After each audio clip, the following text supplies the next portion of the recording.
नमस्कार, मैं हूं ब्रह्मदत्त दुबे। आप सागर एक्सप्रेस न्यूज का लाइव देख रहे हैं।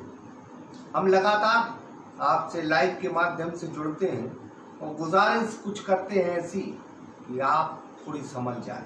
बस हमारा यही उद्देश्य है कि आप समझ जाएं। तो आज हम इस लाइव के माध्यम से ये बताएंगे कि मध्य प्रदेश के सागर में लगातार कोरोना पॉजिटिव मरीजों की संख्या बढ़ रही है। 141 माने 141 यहाँ पॉजिटिव मरीजों की संख्या हो चुकी है। 36 लोग डिस्चार्ज हो चुके हैं, जबकि 3 लोग रेफर हुए। 5 लोगों की मौत हो गई है कोरोना पॉजिटिव मरीजों की, जबकि एक मौत पर प्रशासन और मेडिकल महकमा खामोश है। उस मौत को वो मौत नहीं मान रहा है, लेकिन मौत हुई। इन तमाम चीजों के बीच में हम लगातार इस लाइव के माध्यम से 2 चीजें जरूर कहेंगे। एक तो हम कोरोना वायरस पर आज चर्चा करेंगे, साथ ही लगातार दर्शकों जो सागर एक्सप्रेस न्यूज के प्रेमी हैं, जो हमसे जुड़े हैं, हमारे छोटे और बड़े भाई हैं, हमारे आदरणीय, वो लगातार हमसे ये कह रहे हैं कि लॉकडाउन, टोटल लॉकडाउन बढ़ा दिया, यानी उसको कायम कर दिया। फिलहाल भारत सरकार के गृह महकमे ने ये आदेश दिए कि 1 जून से ट्रेनें चलेंगी। मध्य प्रदेश में 15 ट्रेनों के स्टॉपेज होंगे। ये भारत सरकार ने, मध्य प्रदेश सरकार के गृह सचिव ने एक प्रेस विज्ञप्ति के माध्यम से ये बात जाहिर की है। इन तमाम चीजों के बीच में हम इंसानी जिंदगी को लेकर कहेंगे कि कोरोना वायरस का कहर बढ़ रहा है। मुझे गोपाल दास नीरज की वो लाइन याद आती है कि हम तो मस्त फकीर, हमारा कोई नहीं ठिकाना रे, और जैसा अपना आना प्यारी वैसा अपना जाना। जिस हालत में हम आए थे उसी हालत में हमें जाना होगा। लेकिन जो बिंदास जिंदगी जीते हैं, जो अल्लाह टाइप की जिंदगी जीते हैं, उन्हें कोई फर्क नहीं पड़ता कि कोरोना वायरस महामारी के दौर में हिंदुस्तान में कैसे फैला है। उन्हें कोई फर्क नहीं पड़ता।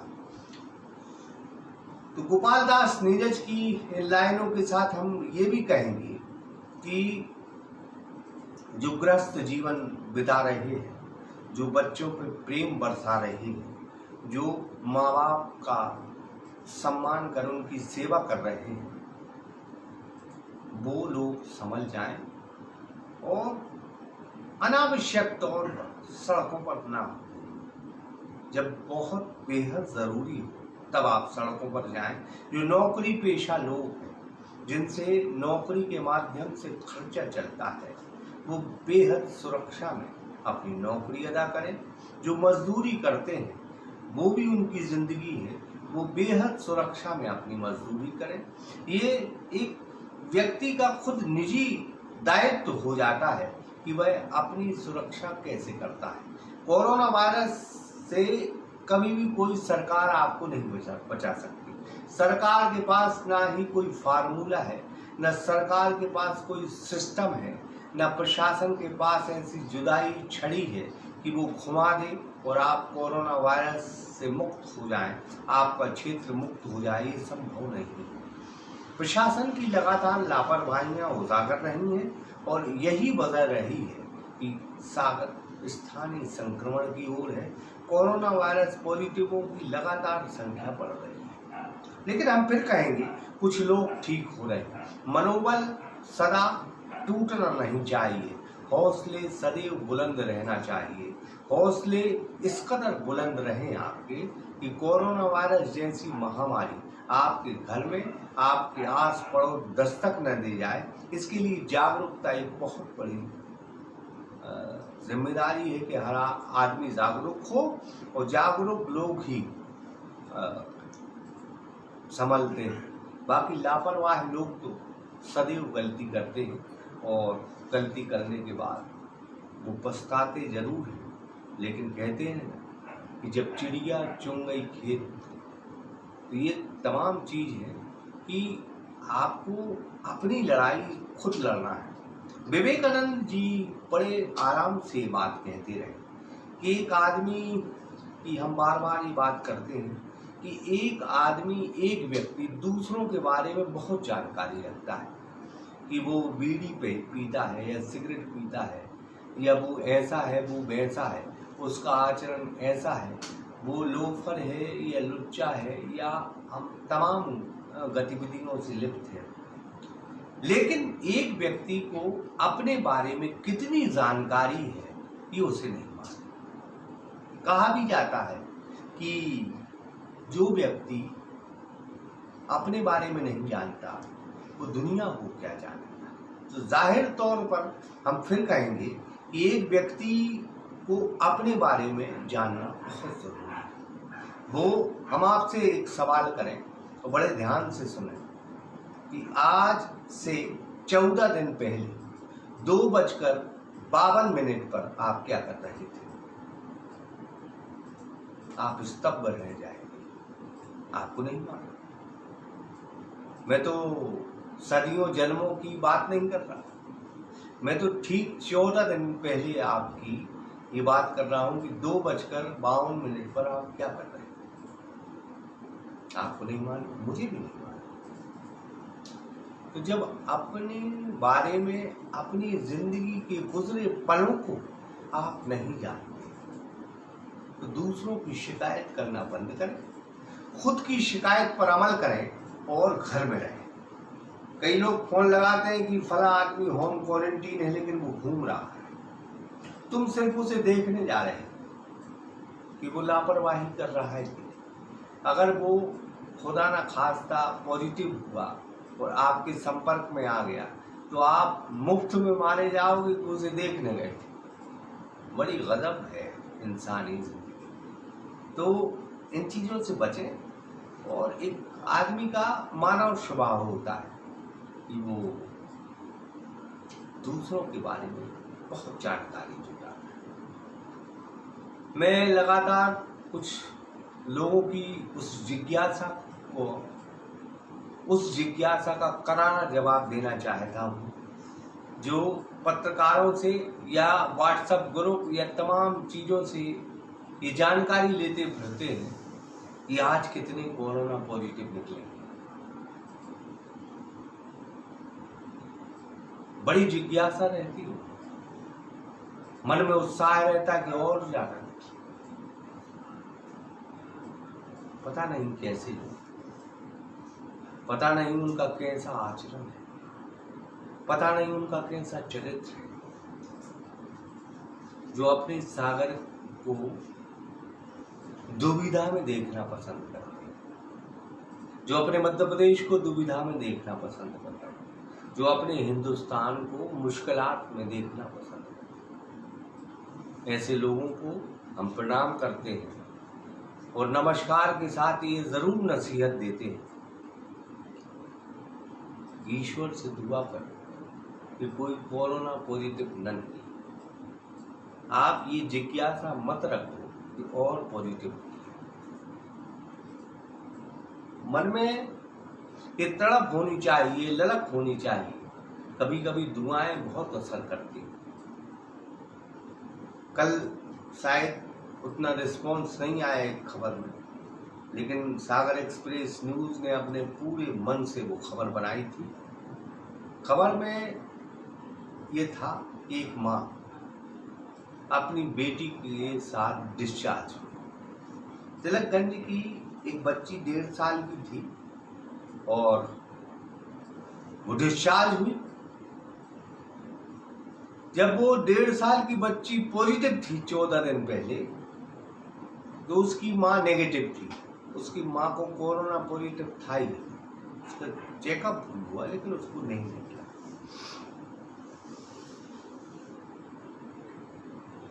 लेकिन एक माँ का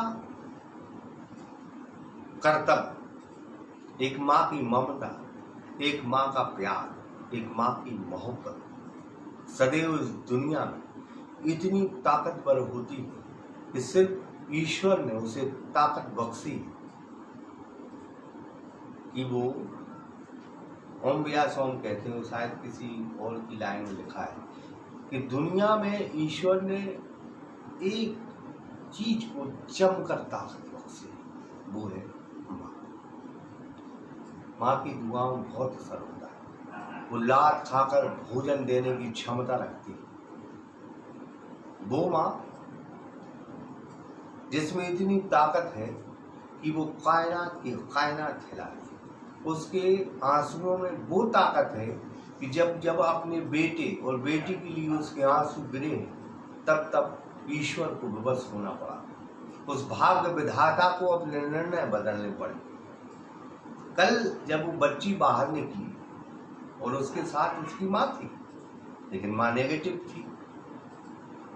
मैं बार बार इन भावनात्मक चीजों को इसलिए आपको बता रहा हूं कि अगर एक माँ जब आप उसका बच्चा इस स्थिति में बाहर निकलता है, चाहे वो 25 साल का ही क्यों ना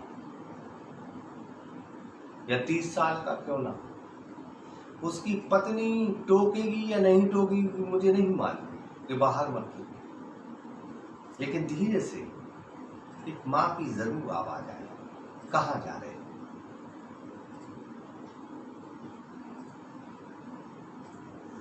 आप अपनी माँ को कितना प्रेम करते हैं, अपने पिता को कितना प्रेम करते हैं, ये हमें नहीं मालूम, लेकिन उनके आशीषों के बहुत हाथ होते हैं, बहुत हाथ, इतने हाथ कि भाग्य विधाता के भी शायद इतने हाथ हैं, और ये आशीष सदैव आपके साथ रहते। ईश्वरी कल्पना में, प्रकृति के दस्तूर में कुछ लोग नास्तिक हैं जो भगवान को नहीं मानते, कुछ लोग आस्तिक हैं जो भगवान पर आस्था रखते हैं। इन तमाम चीजों के बीच में सिर्फ माँ एक और पिता एक ऐसी कड़ी है कि जिसे दोनों मानते हैं। माँ बहुत बड़ी ताकत है, पिता बहुत बड़ी ताकत है। आज एक माँ जब अपनी बेटी के साथ हॉस्पिटल अंदर पहुंची, जहां मौत भी मिल सकती थी, लेकिन साहस सीधे उसने सारी चीजें स्वीकार की ली। 14 दिन के बाद बिंदास तरीके से लौटी, तो अपने माँ की बात माने, अपने पिता का कहना माने और घरों में रहे, बेवजह ना। जब आप लापरवाही करेंगे तो कम से कम आपकी लापरवाही में इतनी बदतमीजियां ना हो कि माँ की दुआ और पिता के आशीष भी काम न जाए। इसलिए आप घर में रहें। जो लोग काम करते हैं, जिनका हर रोज काम करने के जरिए ही घर चलता है, वो बेहद सुरक्षा में बाहर निकले। लगातार कोरोना पॉजिटिव मरीजों की संख्या बढ़ रही है।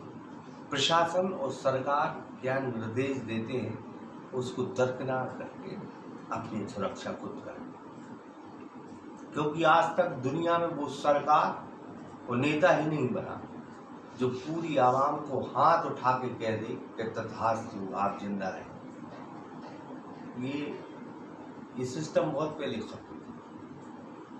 तो हम जैसे वो हैं जिनकी किस्मत की लकीर हमसे थोड़ी तेज थी, अच्छी थी, शुक्र प्रॉपर अपने घर में बैठा था, और शनि और मंगल की दशा भी ठीक थी, तो इस लिहाज से वो ठीक है। इन तमाम चीजों के बीच में हम एक बात फिर कहेंगे कि वो लकीरें कितने दिन तक क्या करेंगी ये अलग विषय है, लेकिन हम तो सिर्फ एक बात आपसे कहते हैं कि तमाम चीजों को छोड़कर घर में रहें। घर में जिंदगी है, सड़कों पे मौत पसरी। लेकिन इसके बाद हम सीधे बात करेंगे सियासत पर, राजनीति पर। मध्य प्रदेश के सागर में लगातार राजनीति के रुख बदल रहे हैं। अभी कांग्रेस के ग्रामीण अध्यक्ष बने हैं नरेश सेठ, नरेश जैन साहब, जिनके घर से कभी कांग्रेस चला करती थी। लेकिन विराम लगा। उन्हीं के यहाँ से एक आश्रित युवक, जो युवक कांग्रेस के अध्यक्ष बने, नाम है गोविंद सिंह राजपूत। उन्होंने जबरदस्त राजनीति अपनी चमकाई। 1997, 96, 97 से लेकर 2018 तक उनका जबरदस्त सिक्का चला सागर पे। इन तमाम चीजों के बीच में एक और शख्स हैं जो दिवंगत हो चुके हैं, यानी स्वर्गीय विट्ठल भाई पटेल। राधे श्याम भवन से सागर की राजनीति आगाज होती थी। कांग्रेस की राजनीति का बिगुल बजता था। सुर्खी में लगातार 1980 और 1985 से वो विधायक रहे, लेकिन 1990 और 93 में अचानक चुनाव हार गई और चुनाव हारने के बाद समाज सेवी के रूप में सागर में बेहतर काम किया। लेकिन अब वो इस दुनिया में नहीं है। उनकी नातिन जबरदस्त लॉबिंग कर रही हैं कि वो सुर्खी से प्रत्याशी बने कांग्रेस की तरफ से, क्योंकि उनके आगे पटेल लिखा है। पटेल यहाँ का निर्णायक वोट है। इन तमाम चीजों के बीच में एक चीज बिल्कुल साफ है कि आज बिलेहरा में, सुर्खी विधानसभा के बिलेहरा राजा में एक बैठक ली गई। सोशल डिस्टेंसिंग की धज्जियां उड़ गई। 2 पूर्व मंत्री के साथ संजय शर्मा, जो ताकतवर विधायक हैं, वो भी वहां मौजूद रहे। क्या कुछ हुआ इसके बारे में एक वीडियो वायरल हुआ है, लेकिन उनकी सोशल डिस्टेंसिंग की जो स्थिति थी, हम ये कहते हैं कि उन्हें बैठक करने का अधिकार किसने दिया। जब बैठक, रैली, जलसा बंद है, तब उनकी ये तस्वीर वायरल हुई है। कि प्रशासन उन पर कार्रवाई करेगा, ये तो वक्त रहते पता चलेगा। लेकिन फिलहाल हम ये कहेंगे कि इस तरह से बैठक आयोजित न करें। भारतीय जनता पार्टी ने भी एक बैठक आहूत की थी, उन पर भी कोई कार्रवाई नहीं हुई। अगर कांग्रेस पर होगी तो कल हम फिर सवाल खड़ा करेंगे कि आप करो तो पुण्य, दूसरा करे तो पाप। इसलिए दोनों स्वतंत्र हैं। फिलहाल दोनों बैठक कर चुके हैं, लेकिन अब ध्यान रखें कि बैठक न करें, क्योंकि लगातार आपको सुरक्षा के मापदंडों से गुजरना पड़ेगा। इन तमाम चीजों के बीच में फिर एक चीज हम और कहेंगे कि सुर्खी में उपचुनाव है। उपचुनाव में क्या हालात होंगे, क्या स्थिति रहेगी, गोविंद सिंह राजपूत क्या वहां से जीतेंगे या फिर कांग्रेस एक ऐसे प्रत्याशी को वहां उतारेगी जिसे हराना भारतीय जनता पार्टी को के बस में नहीं रहेगा। नरेश सेठ फिर राजनीति में ताकतवर हुए हैं। कभी बंगलों से राजनीति चलती थी कांग्रेस की, फिर किला कोठी पहुंची, आप वापस फिर बंगलों में पहुंची है। तो बंगलों और किला कोठी के इस खेल में एक जिला अध्यक्ष यहाँ बहुत शानदार हुए हैं, स्वर्गीय बृजकिशोर रूसिया, जो छोटे से घराने से थे, कमजोर थे लेकिन ताकतवर थे। तो ऐसे ताकतवर व्यक्तियों को ना कांग्रेस अध्यक्ष बना रही है, न भारतीय जनता पार्टी अध्यक्ष बना रही है। इन तमाम चीजों के बीच में लॉबिंग तमाम चल रही है। कांग्रेस से लड़ने वालों की संख्या भी बहुत है। ये कहा जा रहा है कि अजय सिंह वहां से चुनाव लड़ सकते हैं। अजय सिंह इस बहाने चुनाव लड़ने के लिए तैयार हैं कि राजेंद्र सिंह मोकलपुर और पारुल साहू संतोष साहू की बेटी हैं और दोनों के स्वर्गीय अर्जुन सिंह के साथ अजय सिंह से बहुत अच्छे ताल्लुकात हैं। इस बहाने दोनों लीडर जो राजेंद्र सिंह और पारुल साहू सुर्खी की राजनीति करते हैं। इसलिए अगर ये दोनों साथ में रहेंगे और अजय सिंह को सपोर्ट करेंगे, मैंने जो पहली खबर में कहा था कि दोनों अगर एक हो गए तो फिर मुश्किलात बढ़ेगी, और उसी को लेके एक नाम उछला था। शायद सागर एक्सप्रेस न्यूज की उस खबर का असर हुआ था कि पारुल साहू, राजेंद्र सिंह मोकलपुर अगर गोविंद सिंह से नाराज रहेंगे तो स्थिति खराब होगी। मैं शायद एक लिंक डालूंगा, जो आप खबर देख रहे हैं कि हमने आज से 15 से 20 और 25 दिन पहले खबर डाली थी। उसके बाद ये दोनों वो चेहरे हैं जिनके साथ अजय सिंह अगर यहाँ दाव खेलेंगे तो फिर मुश्किलात गोविंद सिंह राजपूत को होगी, क्योंकि ठाकुर वोट अगर डिवाइड होगा कांग्रेस और भाजपा में तो फिर भारतीय जनता पार्टी को तय मान के चल लिए नुकसान होगा। क्योंकि अगर सेपरेट वोट अभी भारतीय जनता पार्टी की कोई है तो वो है ठाकुर वोट। इन तमाम चीजों के बीच में जो जनरल वोट, ओबीसी और एससी वोट है, उसका क्या गणित कहता है सुर्खी विधानसभा में। ये तो बात की बात है जिसको हम खबरों के माध्यम से आप तक पहुंचाएंगे। लेकिन फिलहाल की स्थिति में संघर्ष भीषण, और संघर्ष अगर थोड़ा सा टूटा तो मुश्किलात बहुत होंगी। कांग्रेस के पास चेहरा भले ना हो, लेकिन पार्टी बहुत पुरानी है, चेहरे कोई मायने नहीं रखते। 15 दिन में एक चेहरा तलाशा था भारतीय जनता पार्टी ने, नाम था पारुल साहब। वो 15 दिन की मेहनत, 15 या 20 या 25 या 1 महीने ले ली, इस मेहनत में उसने गोविंद सिंह राजपूत, जो सुर्खी विधानसभा के ताकतवर नेता थे, उनको हरा दिया। तो कुल लिहाज से यह कांग्रेस की तासीर की वोट है। अगर 1993 से हम बात करें, 1993 या और पुराने जमाने से बात करें, लेकिन हम 1993 से बात करें तो 6800 या 60,000 के वोटों के तकरीबन जीते थे भूपेंद्र सिंह, विट्ठल भाई को हराया था।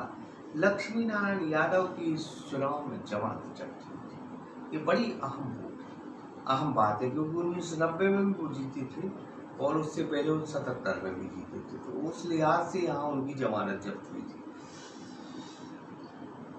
1998 में भूपेंद्र सिंह 198 वोट से जीते, 198 या 193 वोट से।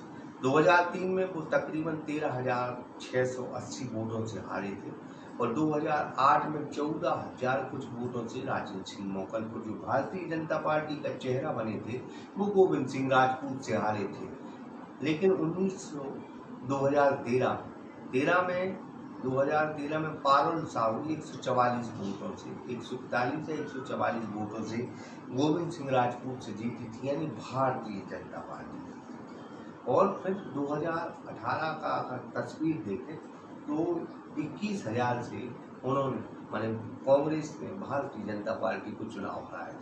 अगर ये तस्वीर हम देखें तो भारतीय जनता पार्टी 198, 6,000 और 141 वोटों से चुनाव लड़ी। लेकिन कांग्रेस की अगर बात करें तो वो 14,000, 18,000 और तमाम हजारों से चुनाव जीतती है। तो इसका मतलब साफ है कि यह कांग्रेस का गढ़ है, और इस गढ़ में गोविंद सिंह को इसलिए फायदा होता था कि वो सिंबल के साथ चुनाव लड़ते थे, क्योंकि इस सीट की तासीर कहती है कि यह कांग्रेस की तरफ जाना चाहती है। आंकड़े तमाम हैं, लेकिन तमाम आंकड़े उठा लेना, यहाँ कांग्रेस प्लस में रहती है। तो इस लिहाज से मुस्लिम वोट है, एससी वोट है, ये बहुत मुश्किलात पैदा करेगा गोविंद सिंह राजपूत। राजनीति अपने अपने गलत हैं, अपने अपने चेहरे हैं, लेकिन सागर एक्सप्रेस न्यूज ये दावे के साथ कहता है कि कांग्रेस की तासीर की सीट है, यहाँ भारतीय जनता पार्टी जीतेगी, लेकिन बहुत मेहनत के बाद, और अंतराल बहुत कम रहेगा। संघर्ष का चुनाव है, कांग्रेस के पास चेहरा भले न हो, लेकिन सिंबल के साथ उतरेगी, तब भी ये कांटे का मुकाबला हुआ। तो फिलहाल इस पेशकश में इतना ही। मैं हूं ब्रह्मदत्त दुबे, और आप कैमरे के पीछे थे इकराम खान और नफीस खान। फिलहाल इस पेशकश में इतना ही, लेकिन एक बात जरूर कहेंगे, घरों में रहें, घरों में जिंदगी है, सड़कों पर मौत पसरी है। बशीर बद्र के एक शेर के साथ हमें बात कहते हैं कि उजाले हमें अपनी यादों के साथ रहने दो, ना जाने इस गली में जिंदगी शाम।